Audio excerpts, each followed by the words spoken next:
boa noite, meus caros amigos, que nosso Senhor Jesus Cristo permaneça sempre conosco nessa nossa grande viagem pelos caminhos da vida. É uma alegria imensa em ter todos vocês às sextas-feiras no estudo da obra Gênesis. Sejam bem-vindos também aos que estão vindo pela primeira vez, aqueles que estão entrando para participar desse grupo de estudos. Sejam bem-vindos vocês que estão buscando conhecer os meandros dos estudos da obra A Gênese. E hoje nós vamos dividir o estudo em 3 partes. A primeira parte nós vamos nos fundamentar o capítulo de hoje, que é período secundário do capítulo 7, e vamos introduzir o estudo com a leitura do capítulo 1 e do capítulo 2 do livro A Caminho da Luz, psicografado por Francisco Cândido Xavier, que vai falar sobre a gênese planetária e a vida organizada. O estudo desse livro, A Caminho da Luz, que vai nos dar uma excelente fundamentação e uma clareza espiritual para todos o que ocorreu e o que ocorre nos meandros do mundo espiritual para a elaboração e evolução espiritual do nosso orbe terrestre e de todas as formas de vidas. E no final do estudo, nós vamos passar um vídeo de aproximadamente 6 minutos, quase 6 minutos, e que vocês vão ter um panorama geral da evolução do planeta, não é? Até os nossos dias atuais e quais são as nossas perspectivas futuras. Então, o estudo de hoje, para fortalecer a obra A Gênese, em 1938, quando Chico Xavier, na cidade de Pedro Leopoldo, há 84 anos no passado, psicografou o livro A Caminho da Luz, e ele apresentou um tratado de sociologia e de paleontologia à luz do mundo espiritual. Vejamos bem que é uma análise sobre a história espiritual da Terra do ponto de vista espiritual narrado há 84 anos atrás pela abençoada mediunidade de Chico Xavier, tendo como espírito Emmanuel. E nesse primeiro capítulo do livro A Caminho da Luz, quem tiver este livro pode depois consultar, que é uma história sobre a sociologia da Terra, sobre a história espiritual do planeta Terra e de todas as suas civilizações. Mas, neste primeiro capítulo, ele diz assim: a comunidade dos espíritos puros.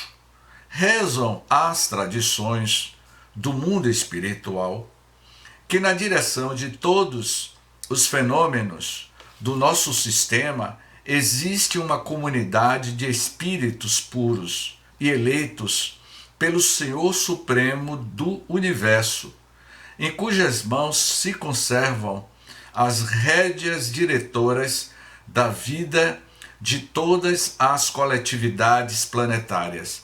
Nesse primeiro parágrafo, os espíritos, Emmanuel vai dizer que sobre o destino da Terra existe uma comunidade de espíritos puros que acompanha a evolução de todas as espécies de vidas da Terra. Essa comunidade de seres angélicos e perfeitos, da qual é Jesus, um dos membros divinos, ao que nos foi dado a saber, apenas já se reuniu nas proximidades da Terra para a solução de problemas decisivos da organização e da direção do nosso planeta, por 2 vezes no curso dos milênios conhecidos. O primeiro vai narrar Emmanuel que a primeira verificou-se quando o orbe terrestre se desprendia. O primeiro conclave desses espíritos puros verificou-se quando o orbe terrestre se desprendia da nebulosa solar, a fim de que se lançasse no tempo e no espaço as balizas do nosso sistema cosmogônico e os prodromos da vida na matéria em ignição do planeta. E a segunda, quando se decidia a vinda do Senhor à face da terra, trazendo à família humana a lição imortal do seu evangelho de amor e redenção. O primeiro conclave desses espíritos puros foram para elaborar a construção do planeta Terra. Já no capítulo 2, ele vai falar sobre as construções celulares. Lembra que eu pontuei que nós temos uma composição de 10 trilhões de células e que tudo na Terra é um organismo vivo? E ele vai dizer aqui o seguinte: as construções celulares.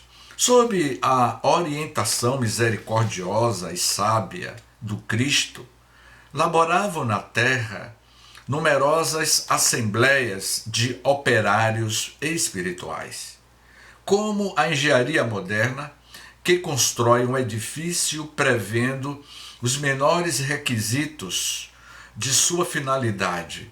Os artistas da espiritualidade edificavam o mundo das células, iniciando nos dias primeiros a construção das formas organizadas e inteligentes dos séculos por vindouro. Ou seja, esses espíritos tutelares, esses arquitetos divinos, estavam manipulando com a alquimia do teu amor os primeiros habitantes da Terra no plano material, que são as células, que ele vai chamar aqui de abuminoides, as amebas e todas as organizações unicelulares, as primeiras formas de vidas que começou a habitar a Terra, era possuidora de uma única célula, isoladas e livres, que se multiplicam prodigiosamente na temperatura tépida dos oceanos, porque naquele período os oceanos estavam no seu caldeirão fervente, como se estivesse no seu processo cíclico, para mais tarde, daí a milhões e milhões de anos, começasse a surgir das profundezas da Terra a origem do protoplasma, que daria origem a todas as formas de vida. Com o escoar incessante do tempo, aqui eu já terminei. Decorrido muito tempo, eis que as amebas primitivas se associam para a vida celular em comum, formando-se as colônias de infusórios, de políperos, em obediência aos planos da construção definitiva do porvir, emanados do mundo espiritual, onde todo o progresso da Terra tem a sua gênese.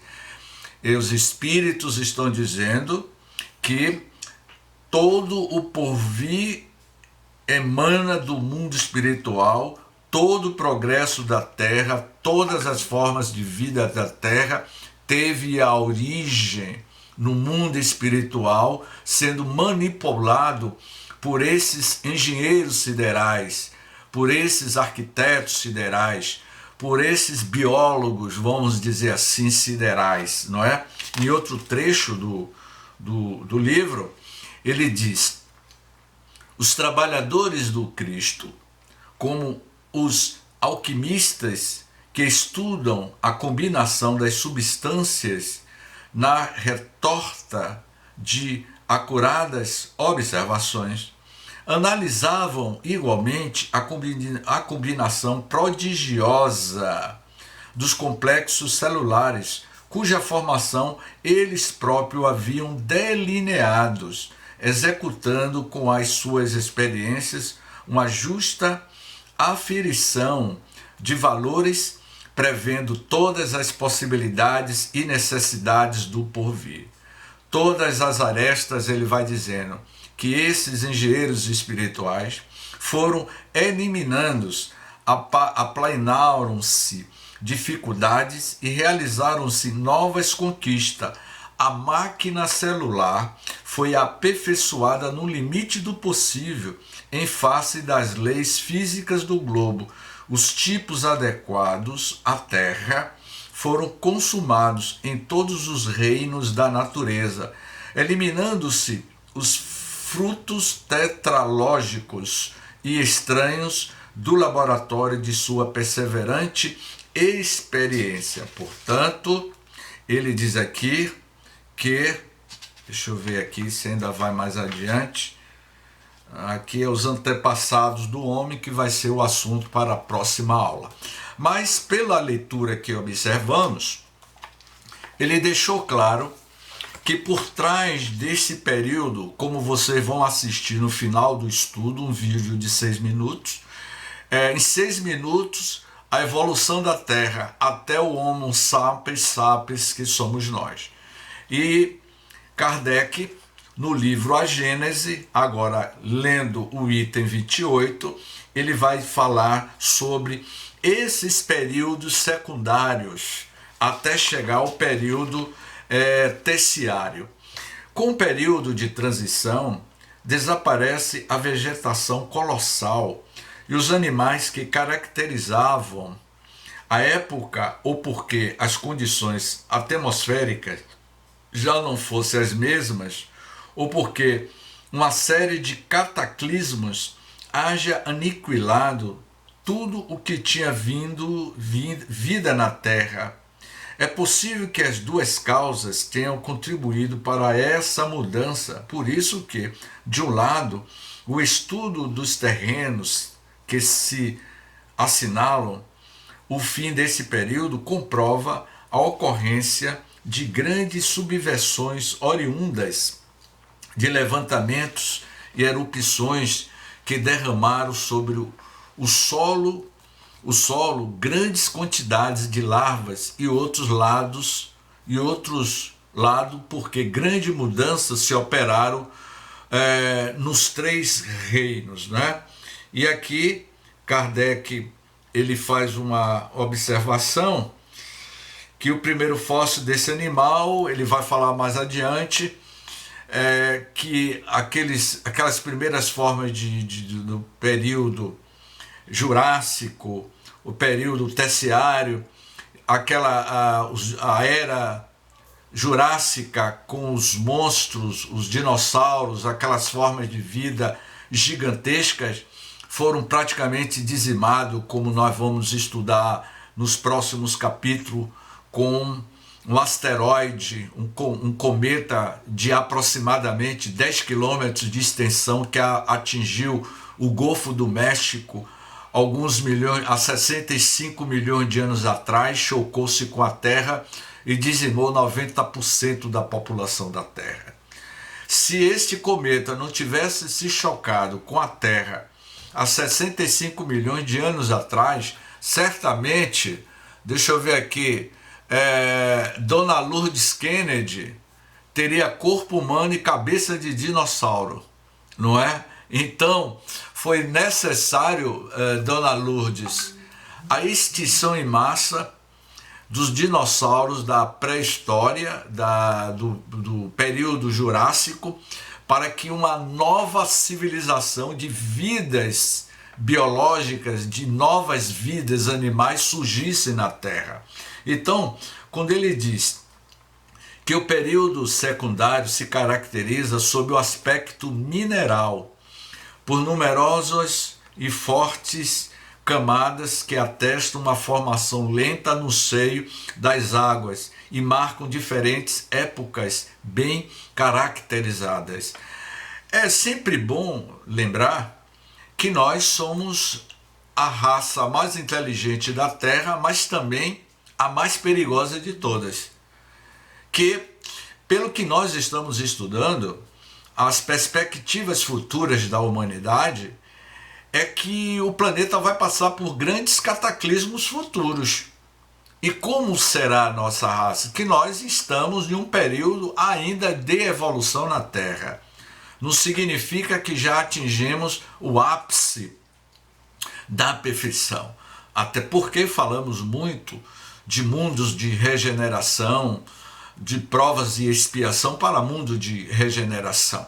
Então significa que o planeta Terra ainda entrará nas suas verdadeiras convulsões até entrar no seu estado de decrepitude, como tudo tem um nascimento, vida e morte.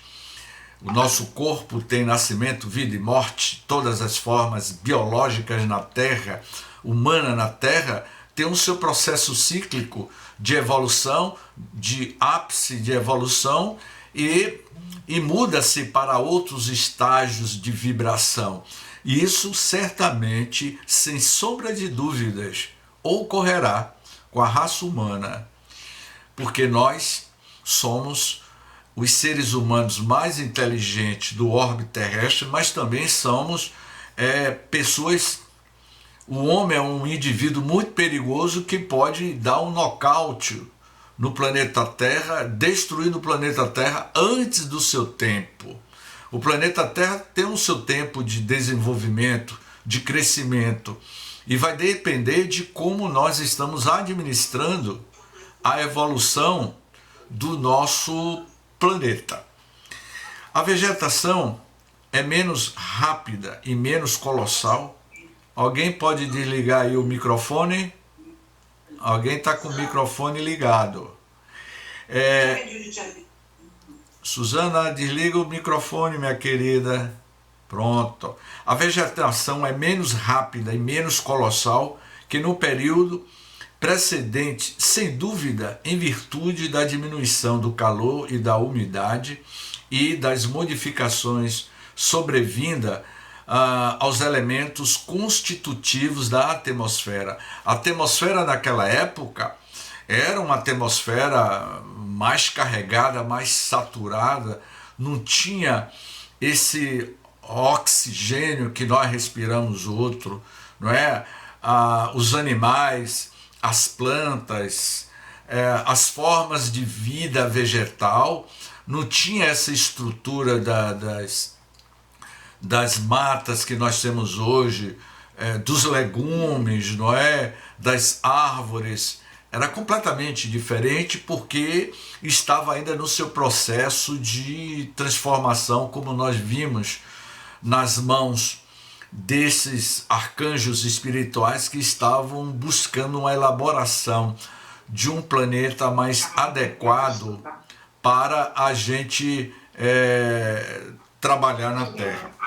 Ainda, minha amiga Dea, tudo bem, Dea?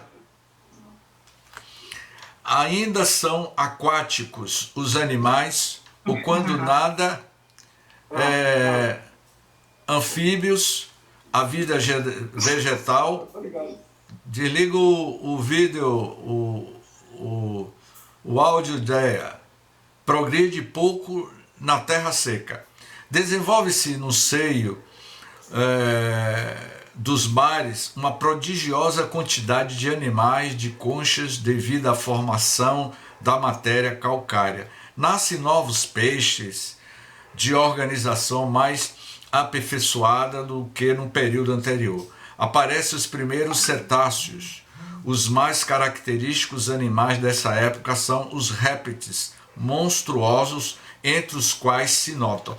Me parece que vai ser lançado aí um filme agora sobre Jurassic Park 4, a continuidade daquele filme. Alguém aqui já assistiu esse filme? Jurassic Park? Eu acho que vai ter um agora que vai ser lançado, que no tempo dos dinossauros, dos tiranossauros, convivendo no século 21. É meramente possível, porque eles são altamente selvagens.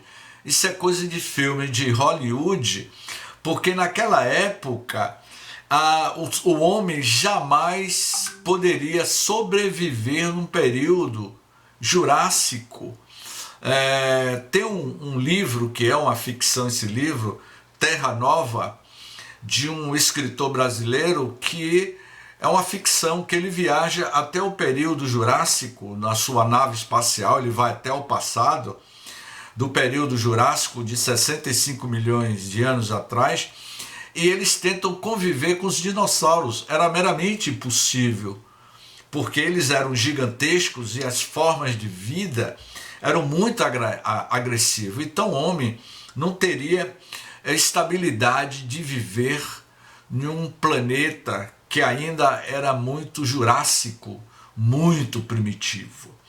Então, aqui em diante, no item 30, Kardec ele vai citar os animais desse período terciário. O ictossauro. Quem é o ictossauro? É uma espécie de peixe largato, não é? Que chegava a ter 10 metros, não é? De comprimento, com mandíbulas prodigiosamente alongadas, armadas, de 180 dentes. Aqui na sala tem uma pessoa que eu vou falar o nome dele, porque ele me disse que é pescador, ele tem uma lancha, o meu amigo Luiz, não é, Luiz? Luiz gosta de pescar. Abra aí, Luiz, o microfone. Luiz gosta de pescar, não é? Imagine se nos nossos dias atuais tivesse um ictossauro, não é? Com 180 dentes, 10 metros de comprimento, e meu amigo Luiz, que está aqui na minha tela, jogasse a sua vara de pescar e que caísse no seu anzol um ictossauro. O que é que esse ictossauro ia fazer? Ia engolir o barquinho do meu amigo Luiz com ele dentro e acabou. Então, era meramente possível, Luiz, de você estar com o seu barco há 65 milhões de anos atrás que existia essas formas de vida. O que nos leva a refletir e a conjecturar, é uma conjectura, que tipo de forma de vida terá o planeta Terra daqui a 1 milhão de anos no futuro? Alguém pode arriscar? Como será o planeta Terra daqui a 1 milhão de anos no futuro? Eu acho que ninguém pode arriscar. Terá outras formas de vida biológicas, outros tipos de espécies de peixes que passou pelo fenômeno da metamorfose. Quer ver um exemplo? Nós estamos comendo muito alimentos industrializados. Não temos mais aquela alimentação saudável de 40, 50 anos atrás. Hoje, praticamente, a indústria está produzindo alimentos sintéticos. E isso tem mexido com os nossos hormônios, tem trazido sequelas. Então, o mundo aquático está passando por um bombardeio de poluição terrível. Há uns 4 anos aproximadamente, em uma das minhas viagens na ilha do Garcês, eu vi pequenas ilhas flutuantes de plásticos, de garrafas PET e algumas tartarugas mortas por se alimentar de garrafas PET. Daqui a 1 milhão de anos no futuro, a forma de vida das espécies animais será completamente diferente. E nós, como espécie humana, aonde estaremos? Eu vou deixar para responder lá nos próximos capítulos, quando a gente falar sobre Gênese espiritual, Gênese mosaica, sobre a Gênese espiritual nossa. Mas por onde é que nós estaremos? James, já nos tornamos espíritos puros, mas até chegar ao estágio de nos tornarmos espíritos puros, o que ocorreu com a Terra? Porque, segundo os estudiosos, daqui a 250 milhões de anos no futuro,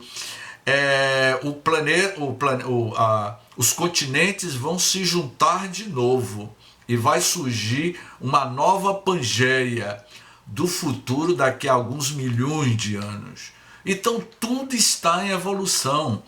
Não existe o caos. O caos significa harmonia, equilíbrio do universo, equilíbrio da Terra. Então esse ictossauro, ele teve o seu período de vida. Se fosse hoje, certamente o meu amigo Luiz com seu barquinho, eu estou até brincando com o Luiz que de repente o Luiz pode ter uma lancha, uma grande lancha de pescar, não é, Luiz? Então, o pleissauro. O pleissauro é outro réptil marinho tão grande quanto o ictossauro. Tinha pescoço excessivamente longo que dobrava como o do cisne e lhe dava a aparência de enorme serpente ligada a um corpo de tartaruga. Tinha a cabeça do largato e os dentes do crocodilo. Ou seja, você viu que essas espécies elas eram totalmente desproporcional. A nossa estatura mediana do homem terrestre vai de 1,20 m a 2,50 m. O homem mais alto do mundo tem 2,75 m de altura, o homem mais alto do mundo. O homem mais baixo do mundo é o que nós chamamos de anão. São pessoas de estatura de menos de no máximo 1 m de altura. Então, naquela época, as formas eram de verdadeiras aberrações genéticas e que os espíritos engenheiros siderais, esses espíritos engenheiros siderais, estavam trabalhando na elaboração de uma forma adequada para no futuro, num período distante que nós chamamos de quaternário. Nós somos da época Holoceno, aonde iria surgir aproximadamente há 5 milhões de anos atrás os primeiros hominídeos e o surgimento do homem. Eu vou deixar para falar isso no próximo estudo, não é? A história de Lucy, que é o primata mais antigo da humanidade, que tem 2 milhões de anos. Nós iríamos surgir aí na época do período Holoceno. Então, o telessauro, que mais se aproxima do crocodilo, tinha parecença estes com um diminutivo, como os últimos tinham uma couraça escamosa e vivia ao mesmo tempo na água e na terra. Seu talhe era de cerca de 10 metros, dos quais 3 ou 4 só para a cabeça. Eu me lembrei daquele sociólogo italiano Domenico de Masi. Domenico de Masi, ele escreveu um livro, uma série de livros, e um desses livros é chamado O Ócio Criativo. Há um capítulo nesse livro que ele diz que todas as formas de vidas têm o seu período de ociosidade e de evolução.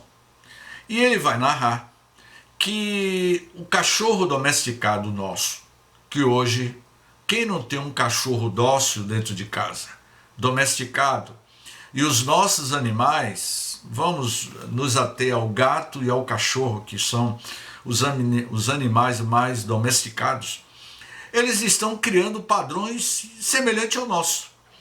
Tem cachorro que entende o que você fala, e você entende as emoções do cachorro e vice-versa, o gato, da mesma forma.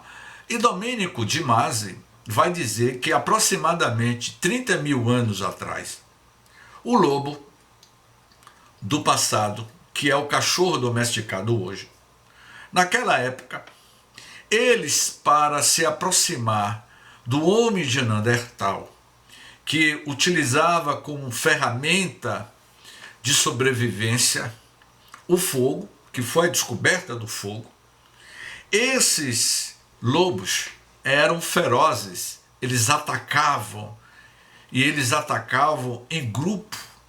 Era o inimigo número 1 dos homens de Neandertal, como os homens de Cro-Magnon. E com o passar do tempo, os homens de Neandertal, eles foram criando uma técnica as caças que eles conseguiam abater, eles pegavam pedaços de carne e jogavam fora do círculo da comunidade, e esses lobos vinham e comiam. Jogavam um pedaço, eles vinham e comiam, até que eles foram se aproximando até o fogo, e aí o homem de Neandertal foi tendo uma troca que dava aqueles lobos ferozes pedaços de carne dos mamutes que eles pegavam, e naquele momento ele foi domesticando aquele animal, e ao longo dos milênios esse animal foram sendo domesticado até os nossos dias atuais. Então a gente poderia levantar uma conjectura do jeito que está indo, não é? Os nossos animais estão sendo tão domesticados que o que ocorrerá com esses animais daqui a alguns milênios no futuro? Mas, James, existe a evolução de todas as espécies. Eles vão evoluir, como nós estamos evoluindo. E claro que na medida que esses animais vão evoluindo, eles vão, com seus instintos primários, modificando-se, os seus padrões energéticos, o seu princípio vital vai se modificando.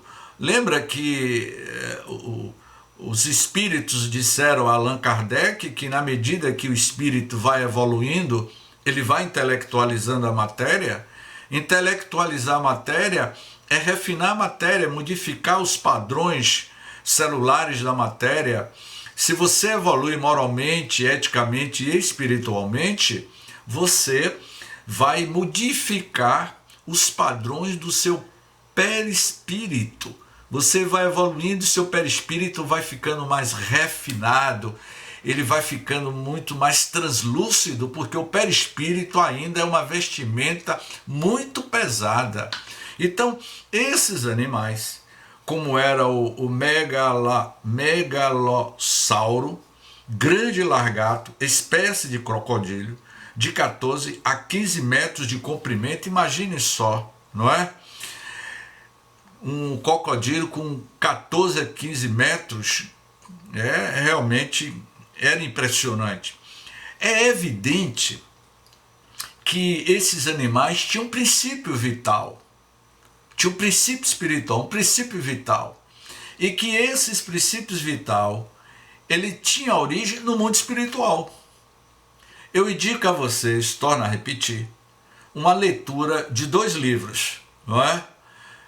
A Caminho da Luz, de Emmanuel, e Evolução em 2 Mundos, que vocês vão se aprofundar mais nessa questão, e outro livro também de Gabriel Delany. Gabriel Delany, ele escreveu um livro cujo título da obra se chama Evolução Anímica. A evolução anímica, a evolução dos animais.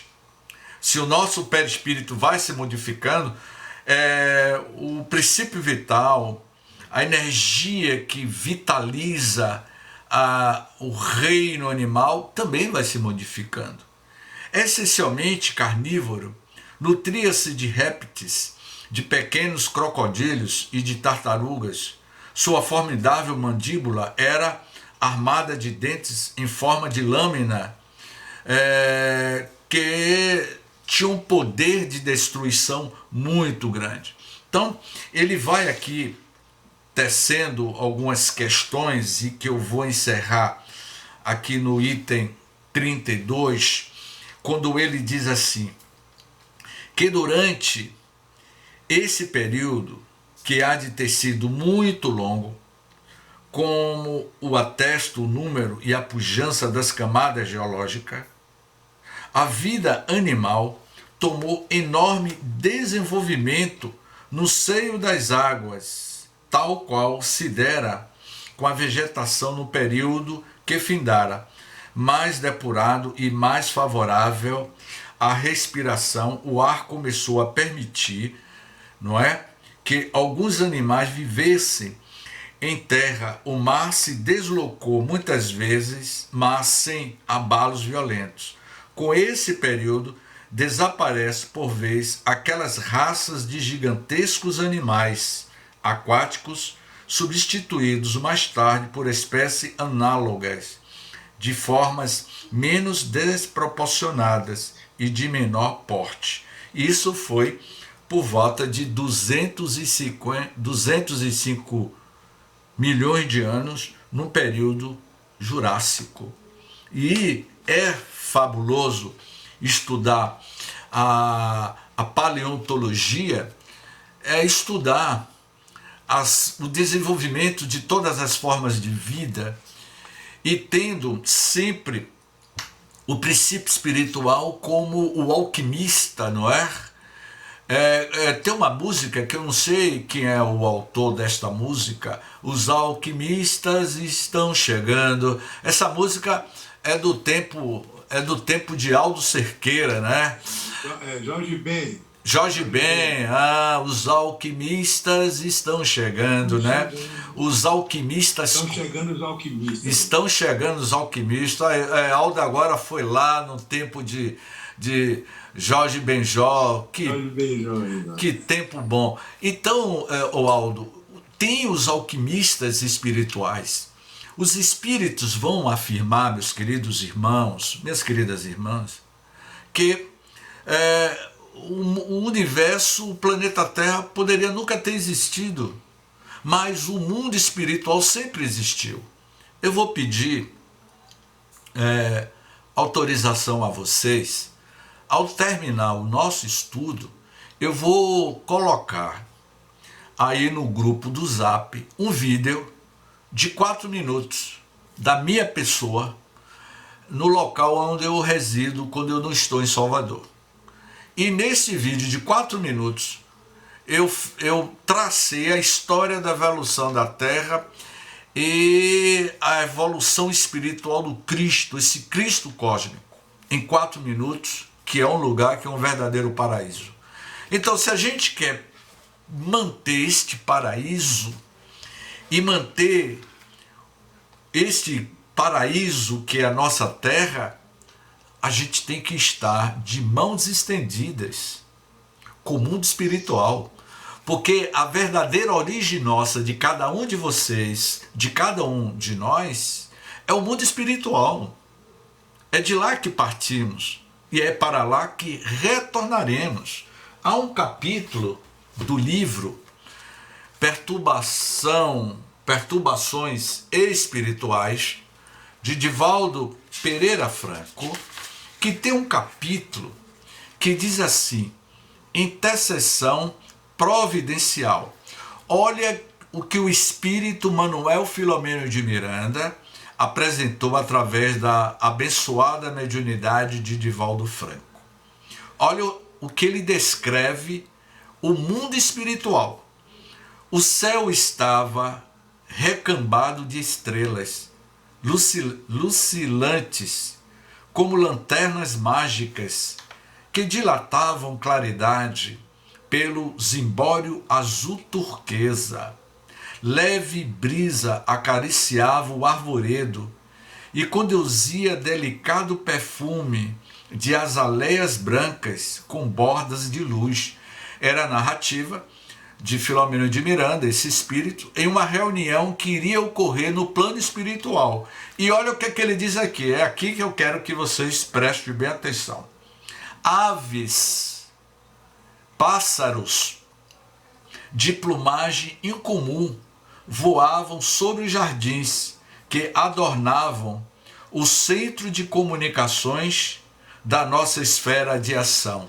Uma colônia espiritual que tinha um jardim e tinha pássaros, aves, de rara beleza.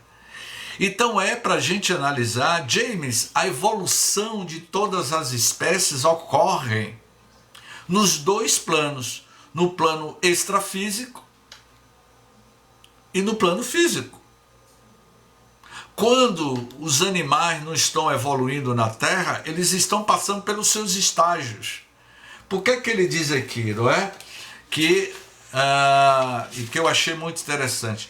Aves, pássaros de plumagem incomum voava sobre os jardins que adornavam o centro de comunicações, que era um departamento onde eles estavam, era um prédio.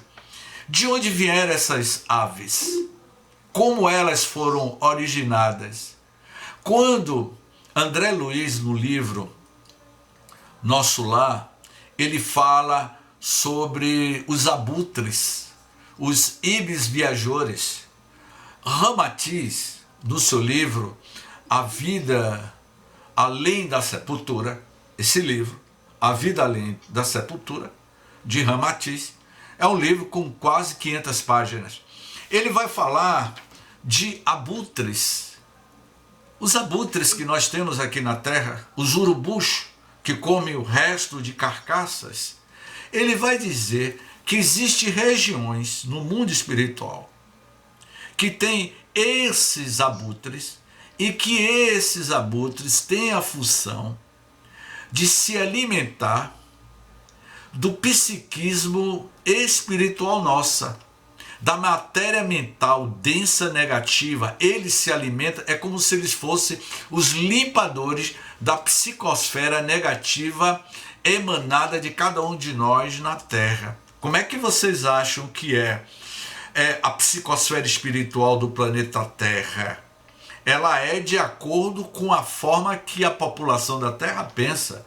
Foi por isso que Siddhartha Gautama, Buda, ele iria afirmar: somos o que pensamos. Com pensamento construímos o mundo.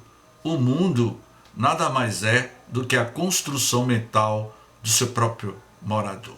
Então, essas formas de vida, ela evolui de forma incessante. E aqui no item 32, já encerrando, para que a gente passe o vídeo, e eu vou abrir aí para o comentário de todos vocês.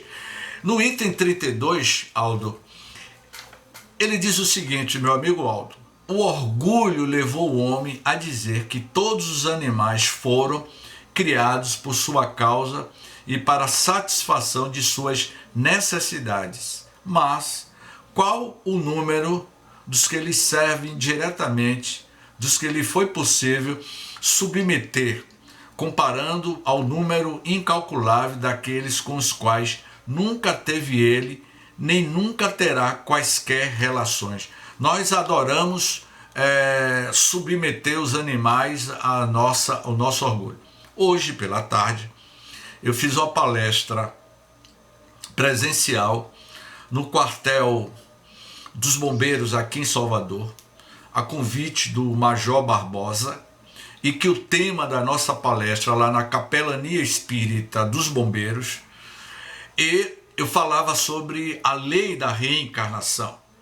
E dentro desse tema da lei de reencarnação, e que muitas das vezes nós submetemos os nossos irmãos em humanidade, os animais inferiores são os nossos irmãos em humanidades. E eu comentava com o tenente, com o capitão, com o coronel, o comandante lá do quartel, e que eu perguntei a todos eles por que o burro usa viseira. O burro, ele é um animal inteligente, ele é um animal pacífico, ele é um animal dócil. Mas quem botou a viseira no burro? Quem foi? Alguém poderia me dizer quem foi e por que colocar a viseira no burro? E para que serve uma viseira no burro? Alguém poderia dizer aí? Hã? Eu tenho a noite ele toda... olhar para o lado, né? Para o quê? É isso? Ele não olhar para o lado, olhar para frente. E por que o homem fez isso? Exatamente isso, Aldo. Agora... O homem colocou uma viseira no burro. O burro não nasceu com viseira. Ele nasceu com a visão ampla. Mas por que o homem colocou a viseira? O homem, no estágio que nós nos encontramos, ele continua obediente, não? Obediente, submisso a nós. Não é isso, Aldo? Então eu comentava, quando ele diz aqui, olha o que ele diz aqui, Aldo: como se pode sustentar semelhante tese em face das inumeráveis espécies que exclusivamente povoaram a Terra por milhares e milhares de séculos. Vamos traduzir aqui, Aldo. Milhares e milhares de milhões de anos, não é? Antes que ele aí surgisse e que, afinal, desapareceram. Por que desapareceram? Poder-se-á afirmar que elas foram criadas em seu proveito. O burro foi criado porque algumas décadas atrás a gente via muitos burros na roça, não é? Hoje não, são motocicletas, não é? Entretanto, tinha toda a sua razão de ser, a sua utilidade. Deus, de certo, não as criou por simples capricho da sua vontade para dar a si mesmo em seguida o prazer e as aniquilar, pois que todas tinham vida, instintos, sensação de dor e de bem-estar. Olha o que ele está dizendo aqui, que todos os animais, não é, têm instinto, sensação de dor e de bem-estar. E nós maltratamos os nossos animais, os nossos irmãos em evolução, como dizia Francisco de Assis: irmão Sol, irmão Lua, irmão Lobo, irmão Peixe. Por quê? Quando Francisco de Assis orava, os animais se aproximavam dele. Porque quando Francisco se aproximava do mar e cantava, os cardumes de peixes se aproximavam. Por quê? Tudo é amor. Quando você vibra na frequência do amor, a linguagem do amor é universal em todos os reinos. Percebeu? Eles têm sensação, dor e bem-estar. Com que fim ele o fez? Com o fim que há de ter sido soberanamente sábio, embora ainda o não compreendemos. Certamente o dia será dado ao homem conhecê-lo para a confusão do seu orgulho, mas enquanto isso não se verifica como se lhe ampliam as ideias ante os novos horizontes em que lhe é permitido agora mergulhar à vista em presença do imponente espetáculo dessa criação tão majestosa no seu lento caminhar, tão admirável na sua previdência tão pontual, tão precisa e tão invariável nos seus resultados dos seus ciclos de evolução. Portanto, neste estudo deste capítulo, período secundário, vamos tendo várias vertentes de pensamento. E agora, antes de passar o filme, eu gostaria de deixar alguém que queira tecer alguns comentários. Se ninguém comentar, eu vou começar a cantar Quanta Luz.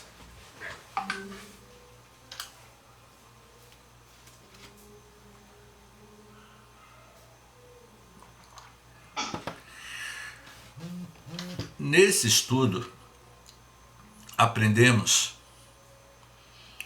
que tudo na Terra tem o seu ciclo de evolução. Van Damme, vocês conhecem Van Damme? Nós temos o hábito de colocar nome pessoal aos animais. Van Damme é o gato de minha mãe. Esse gato, a minha mãe pegou ele na rua, ainda pequeno. Com o passar do tempo, ele era muito arisco. Hoje ele ficou dócil. No sítio nosso, em Dias d'Ávila, eu fiquei um período aí de quase 7 meses sem ir lá no sítio. Eu estou lá no sítio.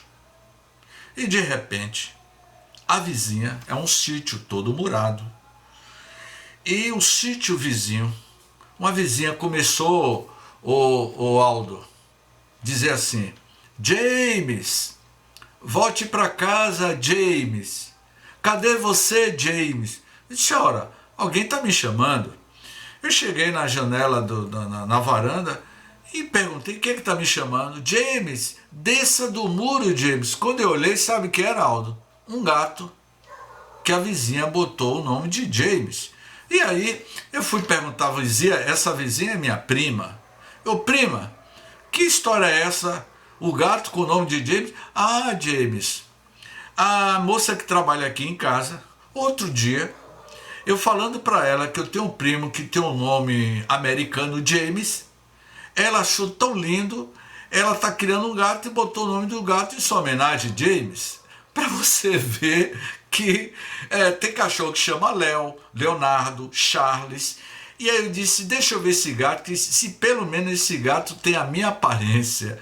Então nós vamos domesticando esses animais e eles vão criando padrões. Padrões que eles sentem as nossas emoções, os nossos sentimentos. Quando uma pessoa adoece, esses animais, há alguns animais que capta e sente. Dia 26, eu vou colocar aí para vocês, eu vou entrevistar, vai ser uma entrevista muito bacana, entre eu, Kessia Teles e Januário Mires, no programa, na Rádio Web Estação da Luz. Nós vamos falar sobre a evolução dos animais, sobre a alma dos animais, sobre o animismo, não é? Nós vamos falar sobre os animais têm alma, os animais têm espírito. Vai ser assim uma abordagem muito bacana com Kessia Teles e Januário Mires no dia 26 de junho, uma segunda-feira, às 19 horas, e eu vou colocar aí para vocês assistirem. Então, eu agora vou reservar esses últimos minutos para que alguém queira tecer algum comentário. Deixa eu ver aqui no chat. Isabela deu risada. Eu não entendi a risada de Isabela. Eu imagino porque aqui Isabela está dando risada. Tereza, eu quero assistir. Onde será? Eu vou informar a Suzana. KKK, Isabela está dando risada porque botaram o nome do gato James. Eliana, boa noite. Enfim, tem mais alguém aí que agora foi do gato com seu nome. É isso mesmo, Isabela. E você achando que estava ali chamando. Pois é, né? Então a gente vai domesticando, né, Isabela, os nossos animais, não é? Esse meu nome, James, é um nome americano em homenagem ao ator americano James Dean, aquele ator que fez o filme Assim Caminha a Humanidade. Minha mãe, ela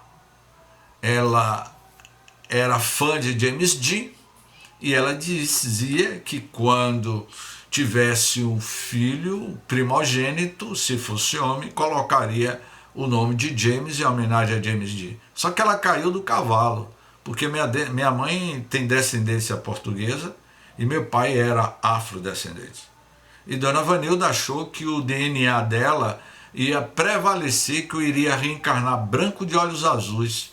E quando eu vim ao mundo em julho de 61, no Hospital Sagrada Família, ela tomou um choque quando eu vi. Não tem jeito, eu pensei que ia nascer branco, nasceu queimado, negão, então vai ter que ficar com o nome James. Por isso que eu tenho esse nome de James, né? Mas sim, vamos atribuindo nossas características aos bichos, como se estivéssemos tornando eles em pequenos humanos. É isso mesmo. Dea, não paramos para pensar no sofrimento que infligimos aos animais. Imagina o irmão caranguejo cozinhando lentamente até a sua morte, não é? Se vamos atribuindo as nossas características, estudo de Kessia Teles sobre a espiritualidade dos animais é maravilhoso. Toda segunda-feira, após às 20 horas, segundas-feiras, nós temos os estudos. Kessia Teles é que coordena esse estudo. Eu faço parte como apenas um colaborador a uma equipe. São estudos maravilhosos. Estamos estudando agora Deus na Natureza, que é um livro produzido por Camille Flammarion, que foi um grande astrônomo francês. Esse livro, Deus na Natureza, fala exatamente da evolução dessas espécies de vida, não é? É um estudo maravilhoso. Se vocês quiserem entrar no grupo, está aberto, eu posso passar o link para vocês e segunda-feira, às 20 horas, vocês somarem conosco lá essa participação que é Antônio que está aqui no grupo, né? Antônio participa também e outros companheiros, né? Então agora, como ninguém quer comentar mais, eu vou colocar aqui o vídeo. Deixa eu ver se eu acerto. Alguém vai comentar porque eu vou compartilhar aqui o vídeo agora. Comece a cantar Quanta Luz. Ninguém vai participar. Então, vou compartilhar aqui o vídeo, né? Então, deixa eu ver se tem algum comentário aqui, que é muito interessante o vídeo. Peraí, deixa eu ver o chat. Não paramos para pensar no som. Tira a música que eu vou botar o vídeo, seu Rafael. Esse meu filho Rafael. Colocar o vídeo? Não, eu tenho que aprender. Você puxou a minha orelha. Eu vou falar aqui publicamente. Rafael andou puxando minha orelha, me deu umas broncas danadas.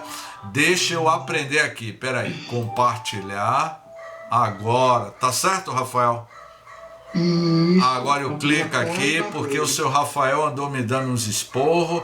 Jame, você tem uma mente muito fraca. Né? Nada disso. Sim, então. Compartilhou o áudio? Hein? Botou para compartilhar o áudio? Poxa, peraí. Não aperte meu pensamento, não. Não, mas já tinha feito isso, não? Então faça aí. Dá play aí. Dá play? Peraí.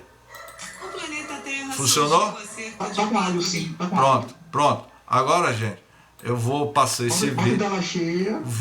Rafael, deixa que eu faça o negócio aqui, brother. Tá bom. Você já me deu muito esporro nos bastidores, meu querido.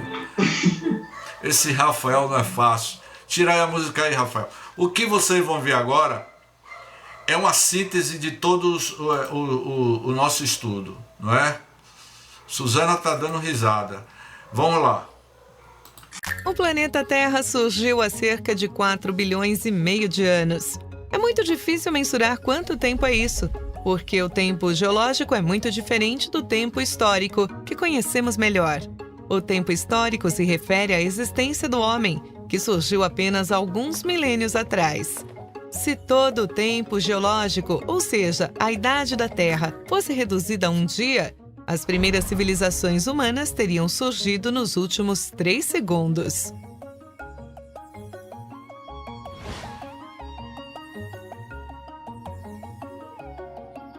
O tempo geológico é dividido em éons, que são divididos em eras, que se dividem em períodos. Há cerca de 4,5 bilhões de anos atrás, a Terra surgia. No primeiro éon, Adiano, o planeta era uma esfera de magma em ebulição. Por isso o nome Adiano, que vem de Hades, que significa inferno. O éon Arqueano tem início com a formação das primeiras rochas depois de um processo de resfriamento da Terra. Neste éon, surgiram as primeiras cianobactérias, que começaram a oxigenar os oceanos. Depois veio o éon Proterozoico, quando este oxigênio começou a reagir com o ferro que havia no oceano. Assim se formaram os grandes depósitos minerais de ferro que são explorados por nós hoje. Só no fim do Proterozoico surgiram os primeiros seres pluricelulares. Estes 3 primeiros éons são chamados de pré-cambrianos e representam 88% de toda a existência da Terra. No nosso dia, duraria até 8 da noite. O próximo éon fanerozoico perdura até os dias de hoje, dividido em eras paleozoica, mesozoica e cenozoica, que se dividem em vários períodos. O primeiro período da era paleozoica é o Cambriano. marcado pela explosão cambriana, uma grande diversificação dos seres vivos que eram restritos ao ambiente marinho. Os fósseis mais abundantes deste período são os trilobitas, um dos primeiros animais a possuir olhos e uma carapaça rígida. No Ordoviciano surgiram os primeiros peixes, que ainda não possuíam mandíbulas, os agnatas. Só no período Siluriano apareceram peixes com mandíbulas. Evento importante na história evolutiva dos vertebrados. Surgiram também as primeiras plantas vasculares que começaram a povoar o meio terrestre. No Devoniano, surgiram as primeiras florestas e a quantidade de oxigênio na atmosfera aumentou muito. Pequenos insetos e vermes começaram a viver fora dos oceanos. Surgiram os primeiros peixes com pulmões, que deram origem ao modo de vida anfíbio. No Carbonífero, predominavam grandes florestas alagadas com samambaias gigantes, ambiente propício ao desenvolvimento dos anfíbios e insetos. Alguns insetos desenvolveram asas, sendo os primeiros seres a voar. O período tem esse nome devido à decomposição da grande quantidade de matéria orgânica, que originou depósitos de carvão mineral explorados por nós hoje. Os primeiros répteis apareceram no final do período, primeiros animais a botarem ovos, o que prova que o ovo veio muito antes da galinha. No Permiano, o clima da Terra ficou mais árido. No final do período aconteceu a maior extinção em massa da história da Terra. 96% das espécies desapareceram. No primeiro período da Era Mesozoica, o Triássico, surgiram os primeiros dinossauros e primeiros mamíferos de pequeno porte. O Jurássico foi o período do apogeu dos dinossauros, dos grandes saurópodes e dos pterossauros, répteis voadores. Surgiu também a primeira ave. No Cretáceo surgiram as primeiras plantas com flores, que contribuíram para o surgimento de animais como borboletas e abelhas. No final do Cretáceo, houve a extinção dos dinossauros, causada pelo impacto de um asteroide de 10 quilômetros de diâmetro com a Terra. A extinção dos répteis gigantes possibilitou, então, o desenvolvimento dos mamíferos. Na era em que vivemos, a Cenozoica, começa com o período Paleógeno, quando surgiram as primeiras baleias, aves modernas e primatas. Atividades geológicas deram origem a algumas das principais cordilheiras atuais, como o Himalaia, os Alpes e os Andes. No período Neógeno, a fauna passou a ser dominada pelos mamíferos, que se diversificaram e desenvolveram seu tamanho. Surgiram os primeiros hominídeos. No último e atual período, o Quaternário, o homem evoluiu até o estado atual. Começou a andar com duas pernas. O cérebro ficou maior. Dominou as ferramentas de pedra. Ampliou sua distribuição geográfica. Dominou o fogo. Dominou a agricultura e a população mundial começou a aumentar. Aqui estamos, mas a história da Terra não acabou. Todos os dias, espécies surgem e desaparecem. Gostamos de achar que o ser humano é o ápice da evolução, mas a grande verdade é que estamos aqui há muito pouco tempo para nos considerarmos os donos do mundo, não é mesmo?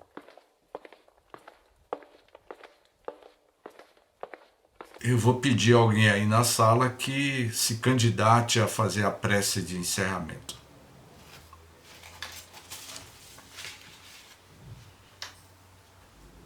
Alguém pode se candidatar?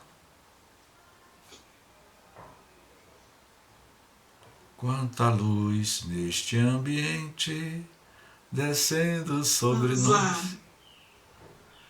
Quem, Beth? Ô, Beth. Mestre Jesus, nesse momento, Senhor, vamos agradecer por esse momento aqui reunidos, por o aprendizado que James passou para nós nessa noite, e que cada um de nós, Senhor, possamos assimilar tudo isso que a gente ouviu hoje. Mestre, nessa noite a gente só roga equilíbrio, amor para a humanidade, para os nossos animais, nossos irmãos menores, para todos. E que cada um de nós, Senhor, possamos ajudar o nosso planeta com as nossas atitudes.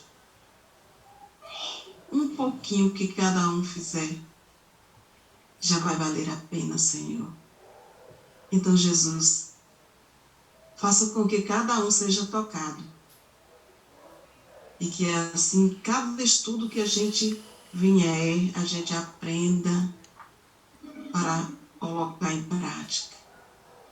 Mestre, acolha cada um em seus lares, as suas famílias, derramando sobre cada um de nós a sua paz, o seu amor, com todo o amor que tu tem por os teus filhos, Senhor. Sabemos que nessa noite, cada um vai receber, conforme o merecimento, a paz necessária. E que Jesus nos abençoe, hoje e sempre.